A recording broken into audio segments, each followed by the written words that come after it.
bom dia, boa tarde ou boa noite à minha turma do 4º ano do processo civil, né, de Direito Processual Civil 3. Nós estamos aqui agora continuando, né, a sequência de nossas aulas, ainda nessa situação meia lamentável, né. Esperamos que logo seja retomada a normalidade, mas enquanto isso vamos repassando algumas aulas para vocês. Na aula passada eu falei sobre o agravo de instrumento, né? Relembrei um pouquinho da apelação, e hoje sobre os embargos de declaração, e vou tentar entrar também no recurso, o recurso ordinário. Quanto aos embargos de declaração, ele é utilizado, primeiro, tanto de sentença quanto dos decisões interlocutórias. Antigamente havia pelo CPC de 73, uma dúvida com relação à incidência dos embargos de declaração com relação a a decisão interlocutória. Os despachos do juiz, que a gente vai colocar assim entre aspas, né? Ou seja, toda aquela decisão ou toda aquela manifestação que não fosse resultado de um esclarecimento. Mas o Código CPC de 73 dizia que da sentença cabe embargo de declaração. Mas a jurisprudência se firmou no sentido de que toda vez que existir uma dúvida, quer seja de sentença, quer seja de decisão interlocutória ou até de um despacho ordinário, de mero expediente, caberia embargo de declaração. Assim, no CPC de 2016, no artigo 1022, está exposto: cabe embargo de declaração contra qualquer decisão judicial que... Olhem só, aqui já vem suprida aquela divergência do Código 73. Fala contra qualquer decisão. Quando? Para esclarecer obscuridade ou eliminar contradição. Então, a primeira possibilidade dos embargos de declaração: para esclarecer obscuridade ou eliminar contradição. O que é algo obscuro? Algo que, ao contrário, seria redundante, algo que não é claro.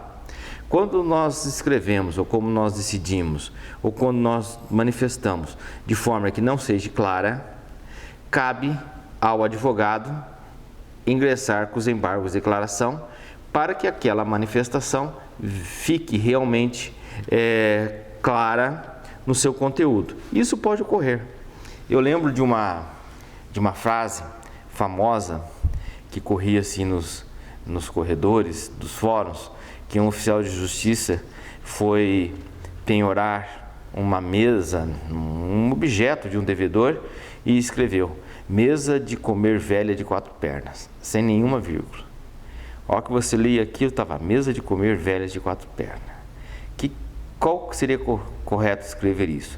Mesa, vírgula, de comer, vírgula, velha, vírgula, de 4 pernas. E não mesa de comer velha de 4 pernas. Olha como que a vírgula dá uma diferença total na frase, né? Então, você pode escrever de forma obscura, que não seja claro. E isso acontece com qualquer um.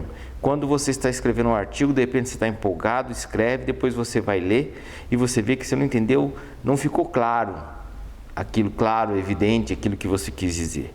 Então, os embargos de declaração servem, no primeiro momento, para esclarecer essa dúvida quando a decisão do juiz, quer seja de sentença, quer seja uma decisão interlocutória, não seja claro o suficiente. Ou para eliminar contradição. Eliminar contradição também é possível, o juiz às vezes se contradizer. É comum haver, às vezes, divergência. Não vou falar assim que é corriqueiro, mas pode ocorrer divergência entre quando você escreve um numeral, um número, quando escreve por extenso. Exemplo: condena o cidadão a pagar uma indenização no valor de R$10.000 e coloco entre parênteses 100 mil. Qual das duas é? Você está vendo que está tendo contradição. Qual dessas duas é a decisão correta? Então, você tem que estar com embargo de declaração para que o juiz esclareça se é o 10 mil ou os 100 mil reais. Então, essa contradição pode existir. Hoje nós temos uma produção em massa O que é essa produção em massa? Hoje o CNJ, o Conselho Nacional de Justiça, cobra o juiz pela quantidade de decisões. Então você tem que produzir muito e isso acaba interferindo necessariamente, óbvio, na questão da qualidade. Aquela história, produção em grande escala com qualidade é algo muito difícil.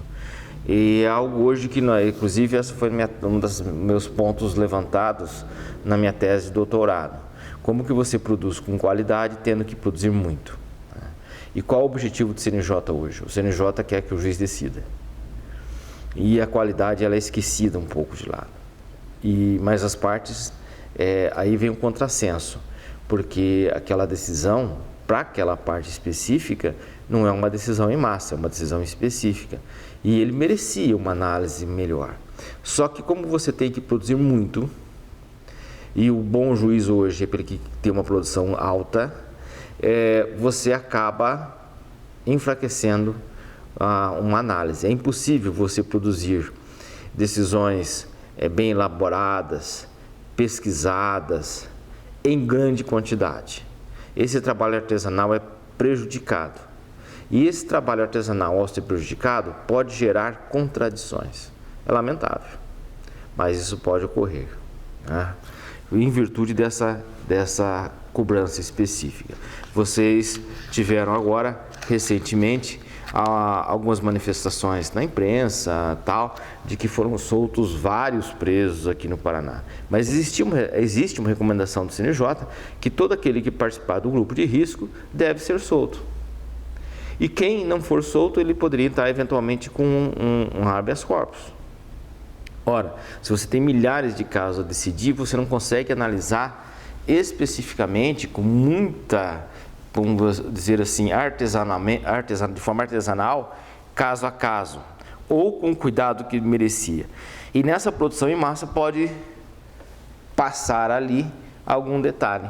E aí surgiu uma obscuridade quando você escreve, uma contradição. Então o embargo de declaração é utilizado com esse fim, né? Ainda diz o 1022, inciso 2, suprir omissão ou ponto ou questão sobre o qual devia se pronunciar o juiz de ofício ou a requerimento.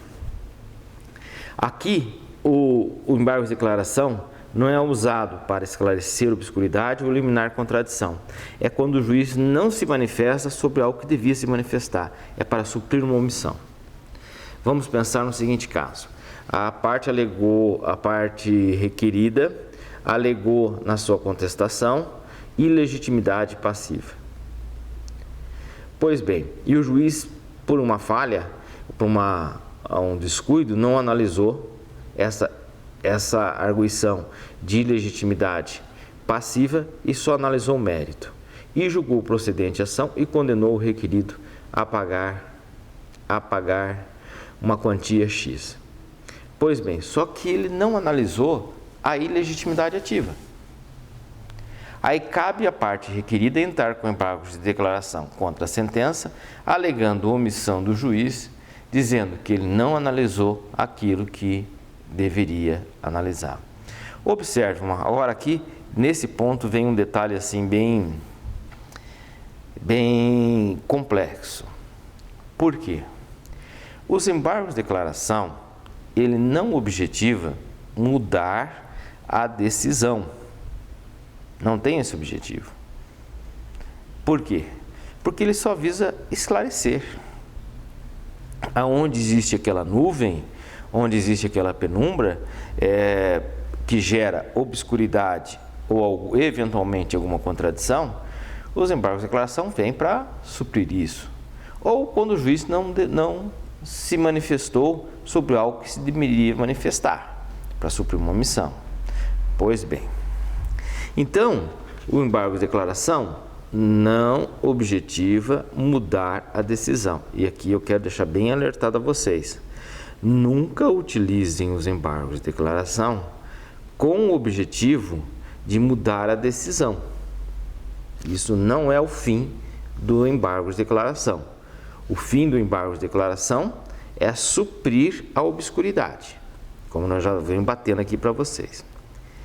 Mas agora pode, em virtude dessa omissão gerar uma mudança completa na decisão. Por quê? Voltando ao exemplo que eu dei a vocês. No caso do juiz não ter analisado a ilegitimidade passiva e condenei o réu a pagar R$10.000 de indenização por danos materiais e morais.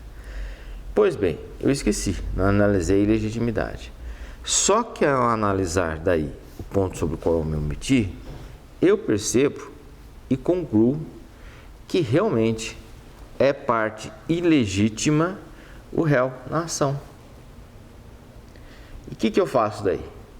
Aí eu tenho que acatar a alegação de legitimidade passiva. E acatando a ilegitimidade passiva, eu tenho como consequência extinguir o processo sem julgamento de mérito. Acaba de entrar aqui na sala a mais linda professora aqui de Maringá, do Paraná, do Brasil e desse mundo, a professora Luciane. Então, voltando aqui ao assunto para vocês, quando eu acatei a ilegitimidade, eu dei um transtorno, dei um caminho diferente àquilo que eu seguia. Então percebam que o objetivo dos embargos de declaração não é mudar a decisão do juiz, mas ele pode levar à mudança da decisão anterior. Ocorre quando a parte alegou, por exemplo, prescrição. O juiz não analisou na sentença a prescrição e julgou procedente a ação. Ao retomar para analisar o caso em virtude da sua omissão, ele reconhece que o direito está prescrito. E daí? Ele declara a prescrição e julga extinto o processo. Mudou por completo a decisão. Ou seja, os embargos de declaração, nessas situações específicas, gerou uma decisão diferente daquela dada na decisão anterior. Não é este o fim dos embargos de declaração, mas pode surgir como um efeito colateral dessa sua omissão do juiz ou ao se manifestar na decisão. Então, verifiquem que a mudança na decisão pode ser um efeito colateral dos embargos de declaração. E é um efeito que a gente não deseja, o juiz não quer que isso ocorra, mas se ele se omitiu, ele não pode fugir desse teu dever de corrigir e colocar o processo na sua linha normal. Então verifique que aquele cidadão que entrou nos embargos de declaração unicamente para suprir uma omissão e ele havia perdido a ação, ele sai dos embargos de declaração vitorioso da ação. Mudou tudo. Mas isso é um efeito colateral, eventual, que pode surgir em virtude dos embargos de declaração. Ainda, no inciso 3º do 1022, corrigir erro material. É aquele exemplo que eu dei para vocês. Às vezes eu escrevo 10.000 e coloco em números 100.000. Então ali é um erro material. Às vezes pode ocorrer um erro material quanto ao nome das partes. Já vi muito isso também. Já vi. A parte, você está digitando a sentença e coloca o nome errado. Houve um erro material.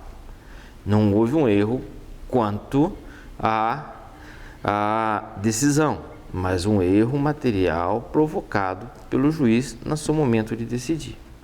E os embargos de declaração cabem tanto na juiz de primeiro grau quanto no juízo ad quem. E vocês têm ouvido muito falar nos embargos de declaração ultimamente. Por quê? Porque ele é muito utilizado também nos tribunais para até procrastinar o trânsito em julgado de certas decisões. Porque enquanto existir o embargo de declaração, os embargos de declaração não forem julgados, não ocorre, eventualmente, o trânsito em julgado. pode ser o último recurso da parte, pode ser a última esfera, mas se existir o embargo de declaração e eles forem aceitos, ainda não ocorreu o trânsito em julgado. E ele pode ser utilizado em todas as fases do processo. Nada impede que um processo tenha vários embargos de declaração. Não é um instrumento muito, eu vou dizer assim, muito polido, não é um instrumento que deve ser usado corriqueiramente, só quando extremamente necessário. O que eu vejo é que muitos advogados lançam mão do embargo de declaração com o fim de retardar o andamento do processo. Isso não é algo correto. Aí vai ocorrer um desvio efetivo do fim dos embargos de declaração e uma deslealdade processual, porque ele é utilizado simplesmente para procrastinar o andamento do processo. Outra pergunta que pode surgir constantemente é se cabe embargo de declaração dos embargos de declaração. Aí é para matar, né? Embargo de declaração dos embargos de declaração. Em tese, é possível, né? É possível. Ou seja, aquela frase que eu já falei, aquela palavrinha mágica que eu já falei para vocês na aula passada. A princípio, sim. Só que embargo de declaração dos embargos de declaração tem que ser manuseados com muito cuidado, porque ele é muito contagioso, ele pode contaminar muito ele é radioativo, até dizer para vocês, dentro do processo. Porque se não for o caso, não é de boa índole a utilização dessa forma. Isso não é algo que deve ser manejado com o fim de prolongar o andamento do processo. E vocês, meus alunos, eu aviso sempre, vocês têm que atuar sempre com a maior lealdade processual, observando sempre o princípio da boa-fé. E o juiz sabe, e aqui eu falo como juiz, quando a parte usa dos embargos de declaração unicamente para postergar o andamento do feito, desviando do seu fim. Ou então quando ele utiliza os embargos de declaração, isso aí é repugnante, tentando mudar a decisão do juiz proferida. Nunca utilize o embargo de declaração com esse fim. Como eu disse, eventualmente, como efeito colateral, os embargos de declaração pode alterar a decisão. Mas você não deve usar os embargos de declaração mudando, inclusive, a decisão. E olha só, e isso é perigoso. Já vi decisões em que a parte utiliza os embargos de declaração e os embargos de declaração, olhem aqui a consequência, ele suspende o tempo para que você, ou seja, ele vem impedir que comece a contar o prazo para o recurso adequado. Exemplificando, eu proferi uma sentença, você tem 15 dias para recorrer. Pois bem, você entra com os embargos de declaração. Você entrou com um elemento que impediu que ocorra o prazo dos 15 dias. Pois bem, olha só, você entrou com esse embargo de declaração e vem pedir que o juiz altere a sua decisão. Observe que você está utilizando o embargo de declaração como se fosse apelação. E tem algumas decisões que sempre emanam de alguns tribunais, que se a parte utilizou os embargos de declaração para tentar mudar a decisão do juiz de primeiro grau e deixou transcorrer os 15 dias sem apelar, já vi decisões nesse sentido, de que na verdade ele perdeu a oportunidade para apelar. Princípio da unicidade recursal. Olha, para dar uma decisão desse naipe, tem que ter peito, tem que ser ponta firme. Mas já vi decisões nesse sentido, dando um trabalho terrível ao advogado que entra nesse sentido, tentar reverter essa situação. Pode até ser que consiga reverter, mas dá trabalho e muito. Então, muita cautela ao utilizar os embargos de declaração. Não cabe embargo de declaração de toda a decisão. Só cabe quando preenchido aqueles requisitos legais. Tá? Vamos continuando ainda, com o parágrafo único. Considera-se omissa a decisão que, esse é no parágrafo único do artigo 1022, 1. Deixe de se manifestar sob tese firmada em julgamento de casos repetitivos ou incidente de assunção de competência aplicável ao caso do julgamento. E 2. Incorra em qualquer das condutas descritas do artigo 489, parágrafo 1. Indo lá no 489, parágrafo 1º, tá aqui. São elementos essenciais da sentença. Aí vem, esse artigo, ele diz, o que deve conter uma sentença? O relatório, os fundamentos e a fundamentação, né? E o dispositivo. E o 489, parágrafo 1º, não se considera fundamentada qualquer decisão judicial, seja ela introdutória, sentença ou acórdão, que se limitar à indicação, à produção ou à parafrase de ato normativo. 2. Empregar conceitos jurídicos indeterminados. 3. Invocar motivo que se prestariam a justificar qualquer decisão. Isso para evitar aquelas decisões em massa, sempre com a mesma fundamentação. Não enfrentar todos os argumentos deduzidos no processo, capaz de, em tese, infimar a conclusão adotada pelo julgador. E 5. Se limitar a invocar precedente ou enunciado ou súmula. Ou seja, não posso julgar dizendo que já tem uma súmula nesse sentido e pronto. Isso não é fundamentação. Não confundir a ausência de fundamentação com decisão mal fundamentada. Uma decisão pode ser mal fundamentada, mas é fundamentada. Mal fundamentada aqui no sentido único de dizer que não é a fundamentação correta para o caso. Tá? Mas tem fundamentação. Isso é muito difícil de dizer também, né? Aí nós vamos entrar naquela questão da decisão judicial, que é a teoria que mais se empolga hoje no processo civil. Não é por julgar em linha diferente que podemos dizer que ela é mal fundamentada.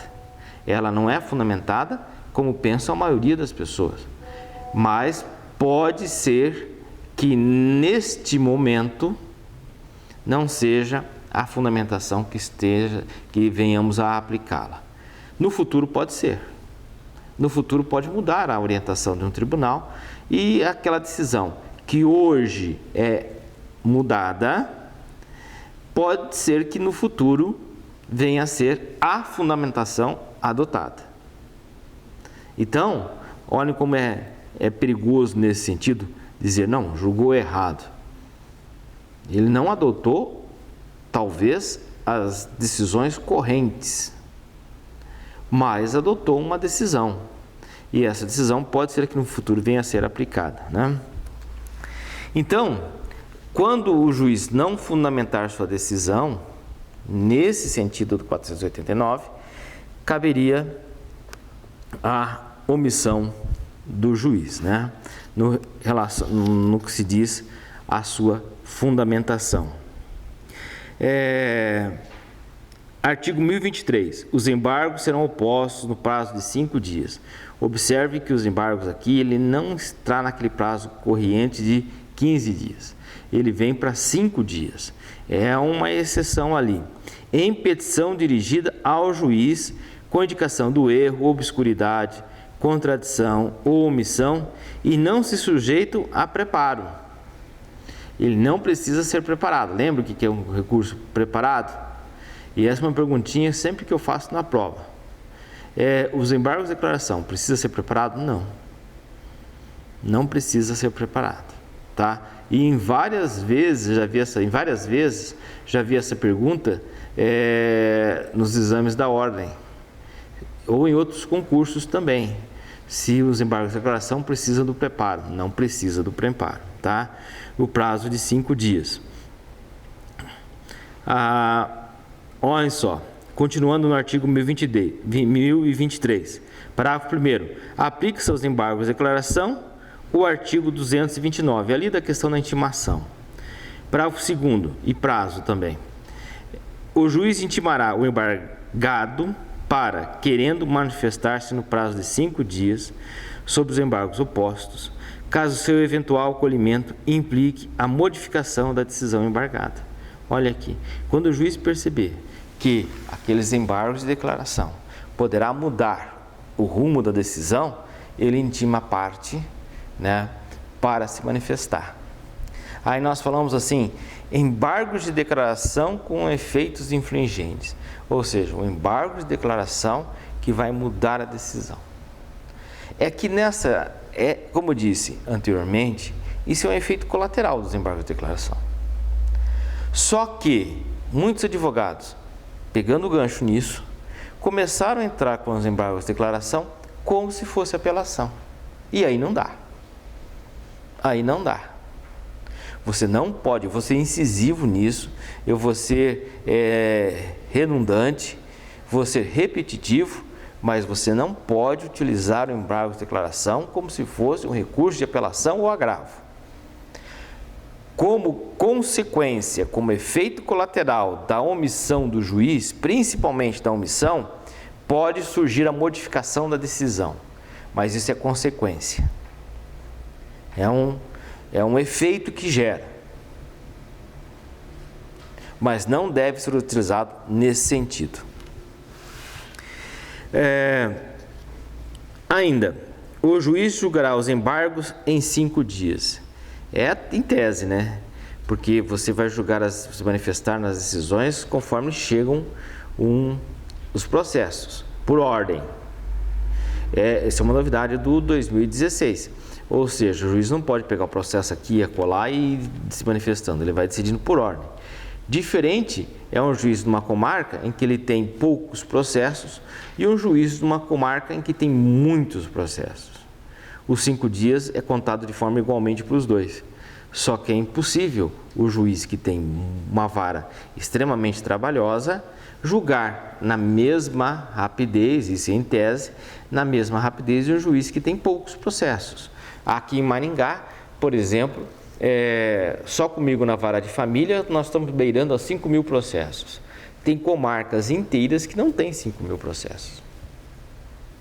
As varas cíveis já chegaram a ter 16.000 processos em andamento.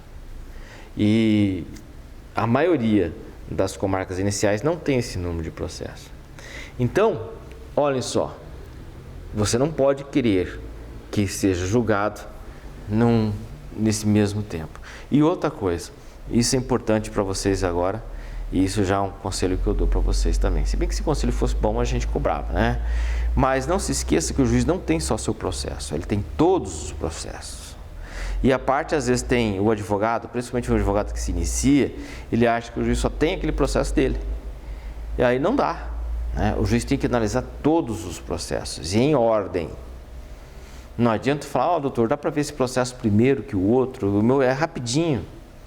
Pode ser um processo fácil, pode ser um processo que seja uma decisão tranquila, sossegada, mas ele tem que ficar na ordem. E na frente dele tem 3 casca grossa. E daí? Eu tenho que ver primeiro os três cascas grossa, olha a palavrinha difícil, me armei e me dei mal, para poder julgar. Então, para chegar naquele processo que é rápido, tem que passar por 3 tenebrosos. E esses 3 tenebrosos podem levar tempo. Então, não adianta querer que veja aquele rapidinho primeiro, porque não vai dar certo, tá?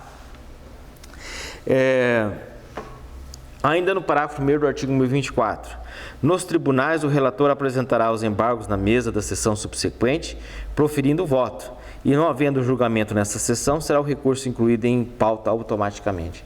É no tribunal, porque aí já tem um prazo mais exíguo, né?